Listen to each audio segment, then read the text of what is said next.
How's it going, everybody? This is a little late because I was out at RPG Limit Break, but it's time for a new Final Fantasy TCG set, which anybody that does YouTube content for Final Fantasy TCG knows that means a full set review. So, we start off, as always, with the fire cards, and we have Arden. Arden is, when he enters the field, you put 2 backups you control into the break zone. If you do so, you get to essentially reveal cards from top of your deck until you get 2 new characters. They get played for free. So, obviously, the ceiling on Arden is insane. You could sack 2 Invoker backups that went to the field for 1 CP each, and then flip over Primal Leviathan and Bismarck, or something, right? Or like Primal Leviathan and Theodore. Alternatively, you could sacrifice 2 backups and get 2 cards you already have on field. So, I think the randomness holds Arden back just because there's so few ways to stack the top of your deck. And there are ways to check it, but like they're not incredible. And then you have this weird thing where Arden needs you to be playing backups to do this. But because you're playing backups, when you sacrifice them, you could hit other backups, at which point Arden doesn't really do anything. You could like build with 2 backups and then use like a backup, find another backup, and then you know that when Arden comes into play, you're going to get the thing. But then, like, why are you building around Arden? It's just a very weird card to build around. I don't think it's bad, but it's so flippy that it's going to be kind of relegated to like tier meme rather than any like serious competitive play, I feel like. Warren, this is the first of our lovely full arts of the set.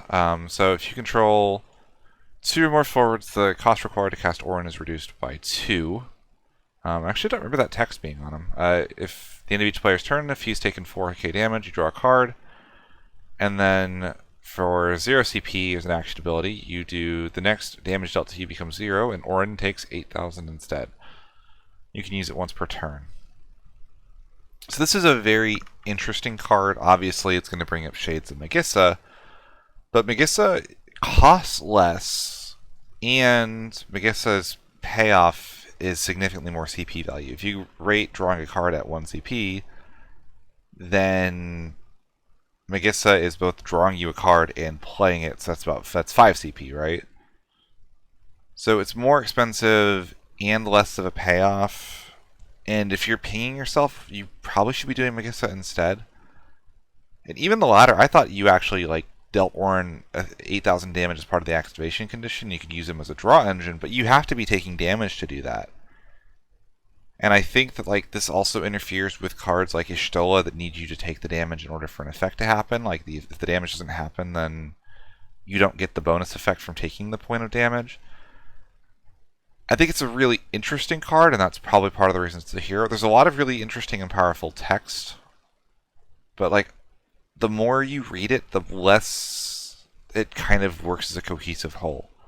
As another example, if you have 2 forwards on the field and this is your 3rd forward, you're probably not really struggling with taking damage, at which point you can't use that as your draw engine instead, right?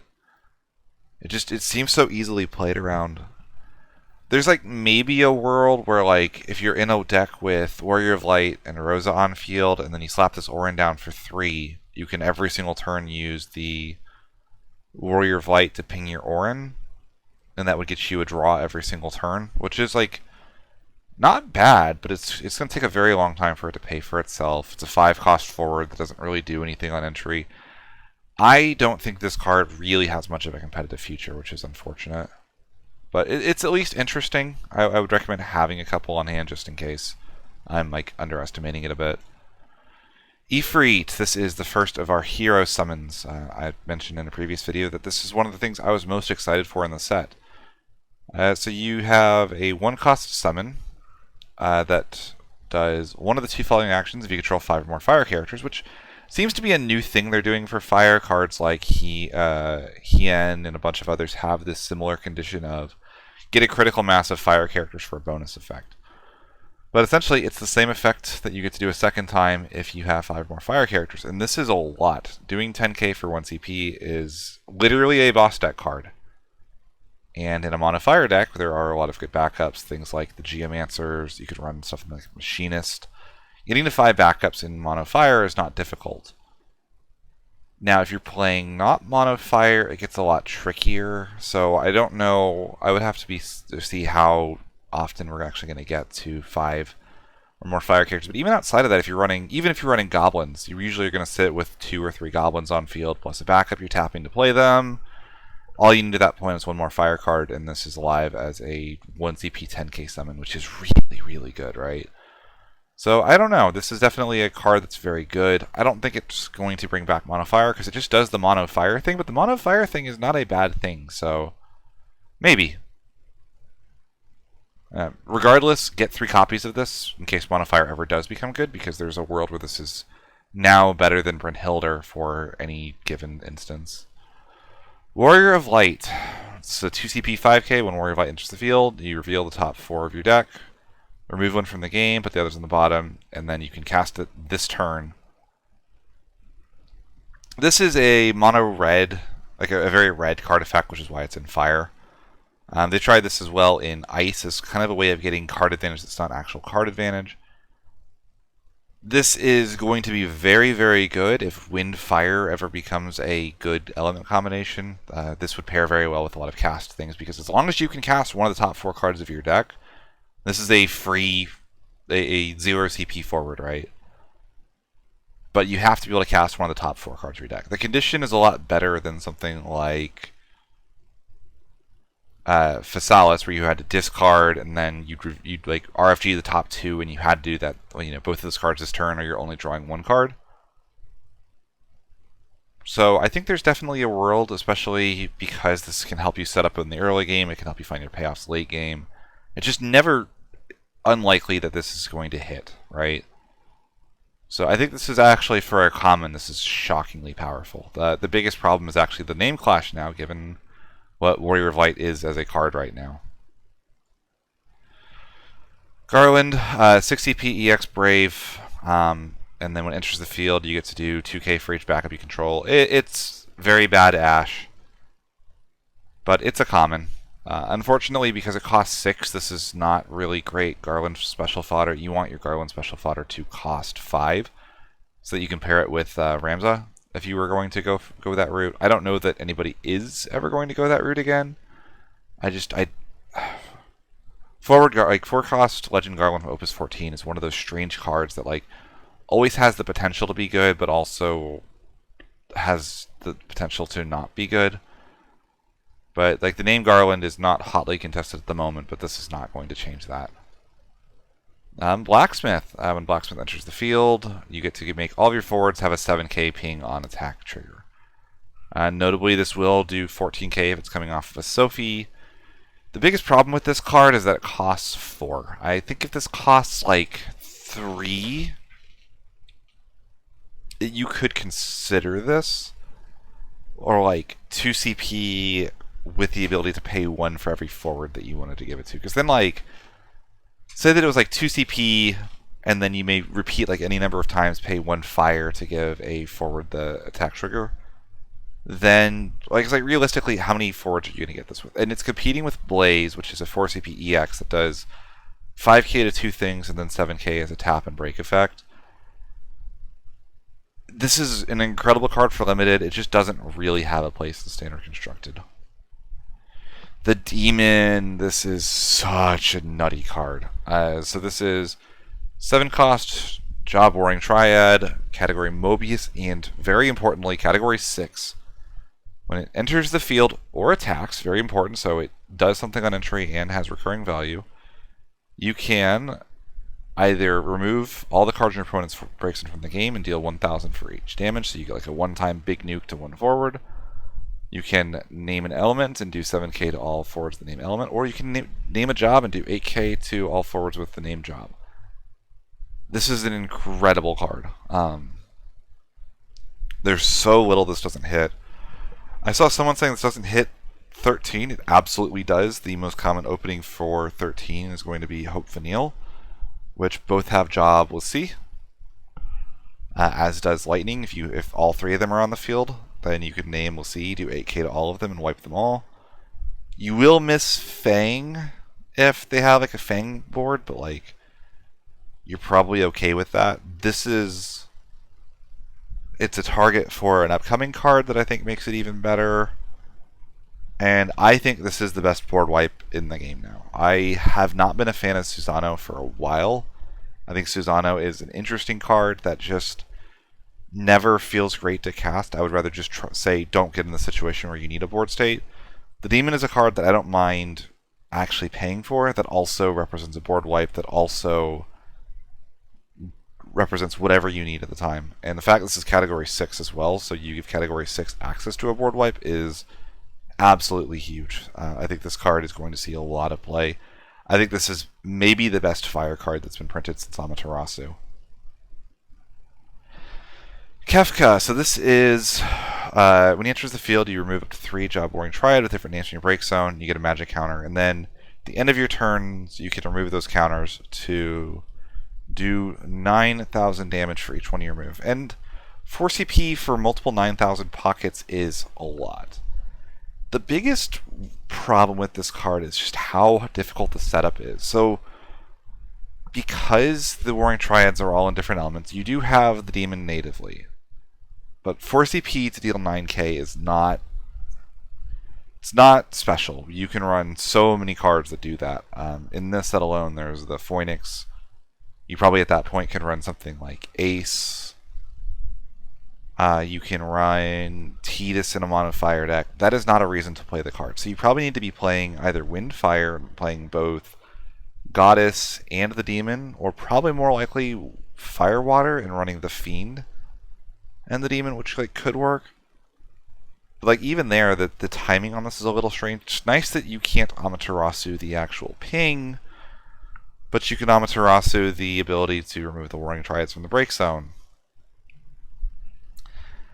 There's maybe a world for this in a tricolor 6 deck that isn't running the Stooges. You could use the lock to get the Warring Triad members into the break zone quickly. You probably have to run some number of the Fiends in that deck just to have the water CP to pay for stuff like Gao and Strago. And maybe that's good enough, but I think it remains to be seen. Zax, this is the other legend of the set. When Zack attacks, you get to do 5,000 for each job soldier you control. So, real quick, let's go to FF decks. Let's take a quick look at all the soldiers. Most notably, there are a lot of clouds that are job soldier.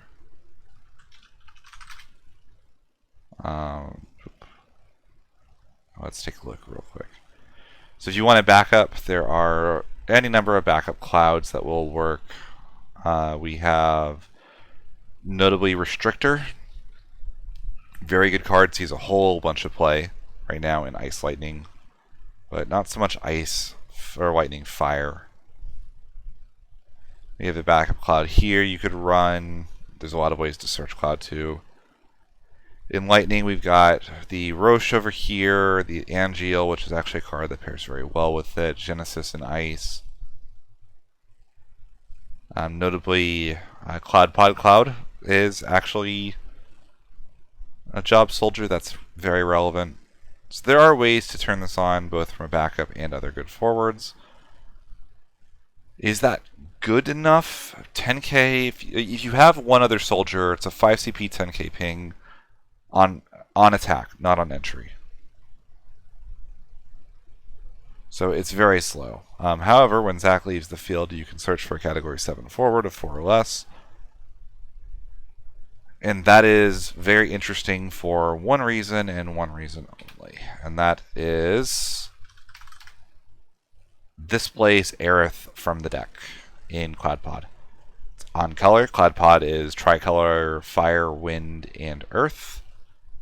You can tag this out. This leaves the field at that point. Play the Aerith. Aerith gets back Zack or any other good category 7 cards, at which point all that matters is there a 6-cost character we want to tag out into?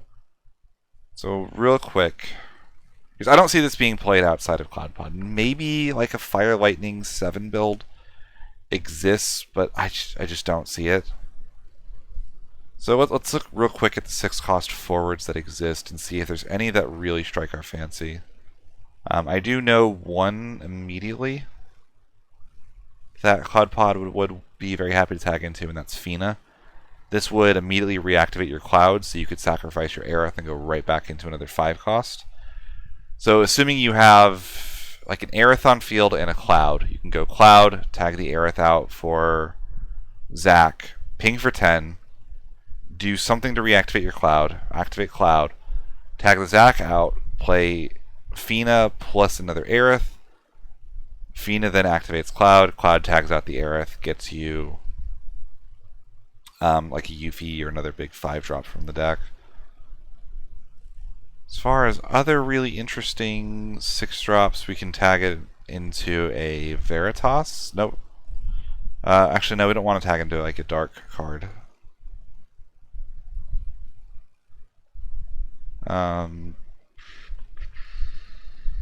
The Starter Vaughn's always an interesting card. This is one that like you could consider in the list. Use this to try to get another like Barret onto the field or something. We can tag into Aranea, get a double break. Wouldn't be horrible. We're going off color at that point though, so I don't know how much you'd want to do that.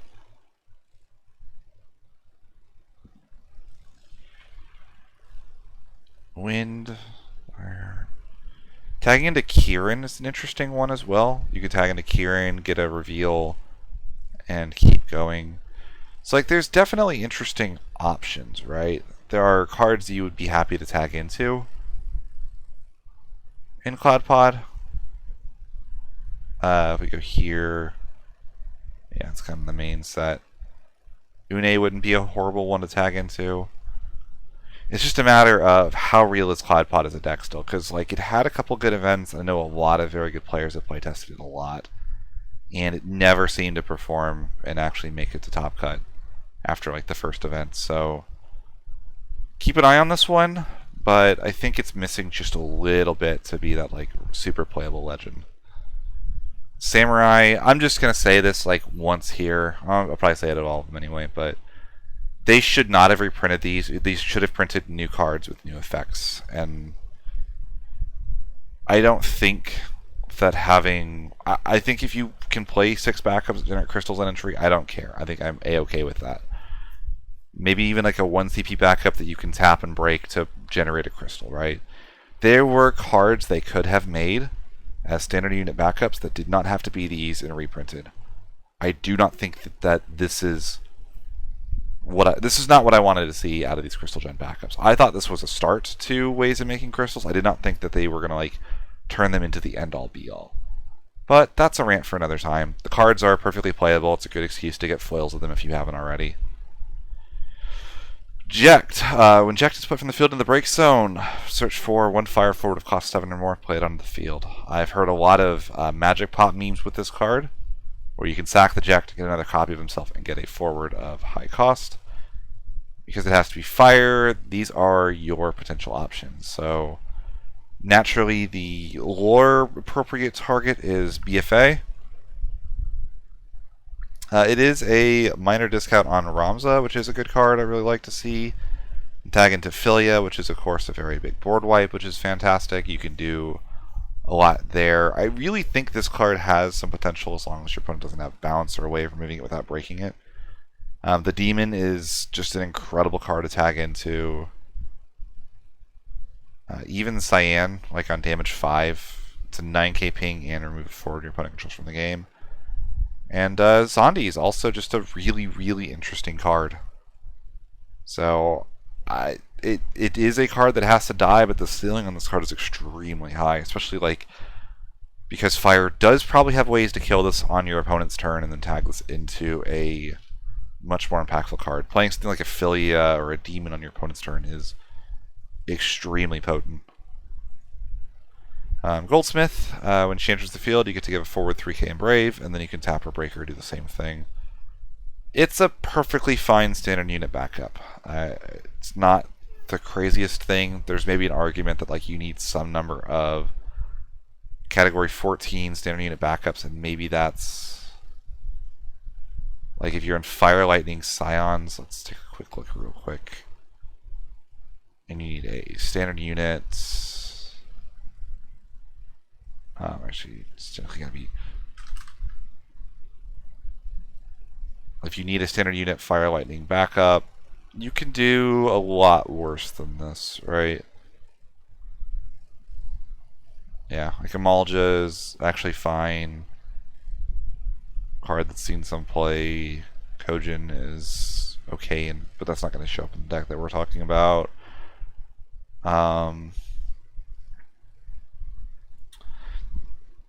Like, there are options, right? But this isn't a bad one. You can do worse. Culinarian, this is the part of a cycle of backups where if you control 3 of the same color, the cost required to cast it is reduced by 2.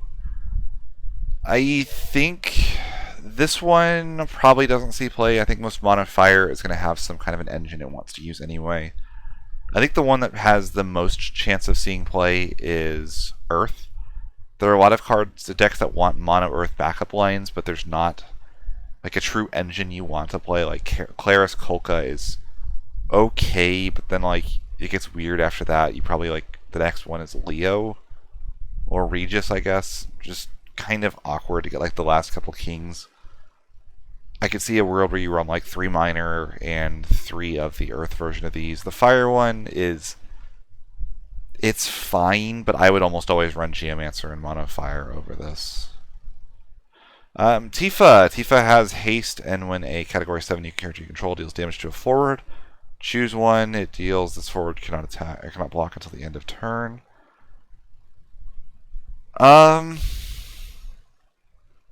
So this effect is actually really potent.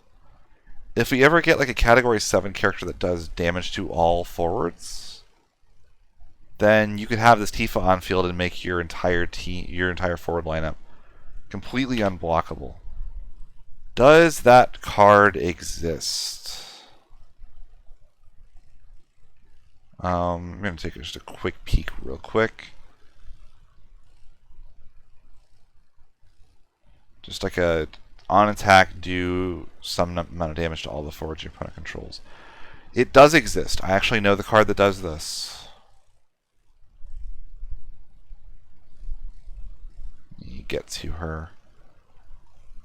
She's like, I want to say Opus. No? Oh, there we go. This is an interesting, actually, combo I never thought of until now. But if you're in a Fire Wind list and you have both Yuffie and Tifa on field, you can have both of them have haste. Yuffie then can attack, deal 1,000 damage to all the forwards opponent controls. At which point, Tifa then makes your entire field unblockable. And that could lead to some really interesting OTKs. There's another Fire Category 7 Haster this set. You could maybe get a lot of damage in that way.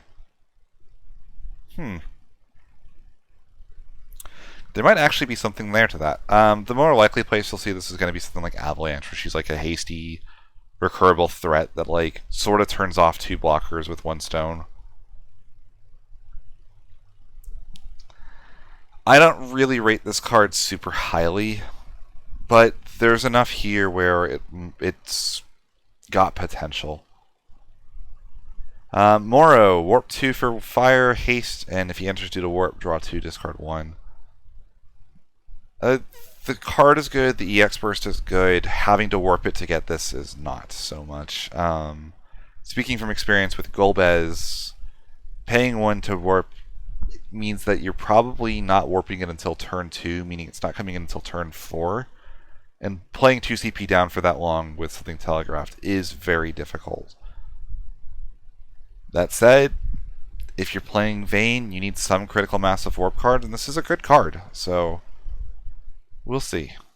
Barrett. When Barrett enters the field, choose a forward, deal at 3k for each category 7 forward you control, and then it's got a special where you get to do 10k, but you essentially dull freeze Barrett. I don't really like this card. The EX Burst is nice, but like if it was enters the field or attacks, or if he had haste and did it on attack, like maybe, but what deck is ever going to run this Barrett, right? Cloud Pod is always going to run the starter Barrett. Avalanche is never going to run this, like, wouldn't touch this card with a 10-foot pole. There's no special on the 14 legend, and this is not a better card than that. There's, like, maybe there's a world where there's, like, a Lightning Fire 7 deck with, like, Zac, and this would go in there over, like, some other Barretts, but even there, I don't know. I don't love this card, but like the only thing I really like is this right here in the corner, and there's so many better, less conditional EXs, right? Speaking of cards I do actually like, here is Palom. Pay a crystal, deal 8k. Notably, that crystal can get paid for basically for free as long as you play this with the Cecil on field, right?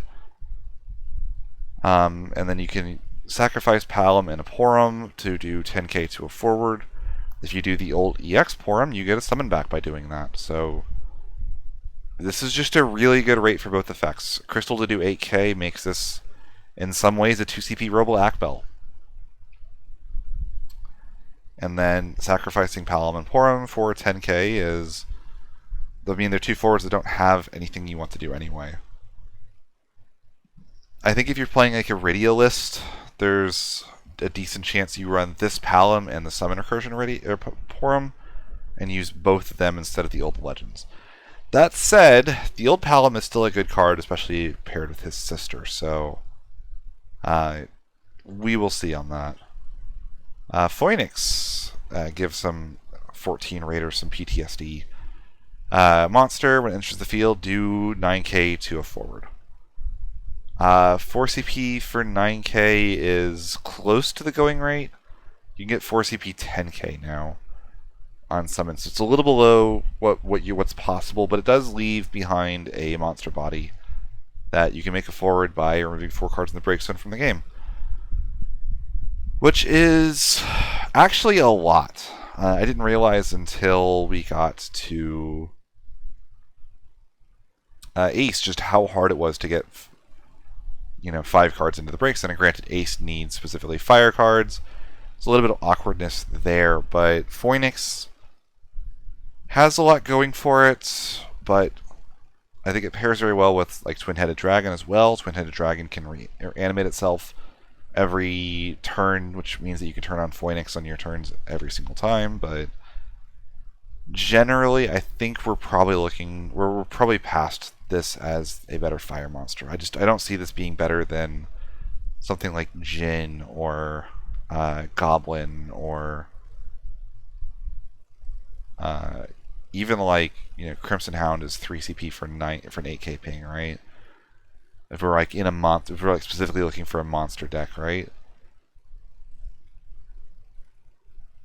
If we keep going through here,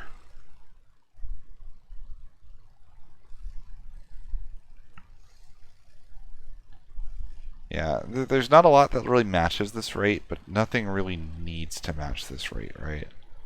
I would probably even run Buffasaur over it if I'm just looking for sheer ping potential, or like Hedgehog Pie represents 10k and some deck thinning, and loading that break zone with monsters for some cards, or with fire cards for Ace, right? There's just not really a clean place this fits in my opinion.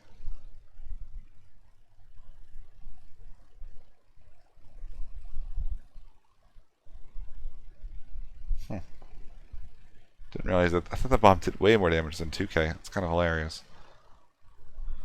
Hedgehog Pie. This is the common monster of the set. So this set has with a common monster and a hero monster. When Hedgehog Pie enters the field, you can discard a card. If you do so, search for a Hedgehog Pie of cost 2 or less. Play it onto the field. Sack it. Do 5k to a forward. This is actually an incredible card. This is... wow. So going down the list, it basically allows you to, when you play the first one, you can cast all of the rest of them from your deck. This allows you to load up on characters, allows you to load up on ping effects. If you go like turn 1 Megissa into Hedgehog Pie, you can pitch your entire hand. into the Hedgehog Pie, and you know you have guaranteed Magissa fodder for the next few turns. It's a very flexible card, and 5k is a lot, and we're talking about being able to like round that up as well in a very similar way to goblins. Imagine pairing this with a goblin. If you go 3 goblins, 3 Hedgehog Pies, it's 3 pockets of 8k damage, which is essentially a Yuffie special. This card is extremely good. The biggest problem with it is going to just be deck space. How much ping do you really want in your Mono Fire deck? And I don't know the answer for that. Mont Blanc. When Mont Blanc enters the field, you get to choose a forward, do 5k. If you have 5 fire characters, do 8k. This is going to replace one of the Palms in Magissa. I don't really like it outside of that. It doesn't really fit like an FFTA theme or anything like that, but it's a good enough card. Just keep in mind that choosing a forward is mandatory, so you will have to ping your own forward off if you don't have a target from your opponent. Red 13, you have to have a Category 7 forward to play it onto the field. If you have 4 or more Category 7 characters, which includes himself, Red gains haste. 2CP 9k is very good, and that condition is way less than a lot of the 2CP 9ks we've seen in the past. At the end of the day, though, that's all it is. It is just a beat stick. So it's probably the best Red 13 forward that's ever been printed, but it's not a very high bar. He just tends to get bad cards for some reason.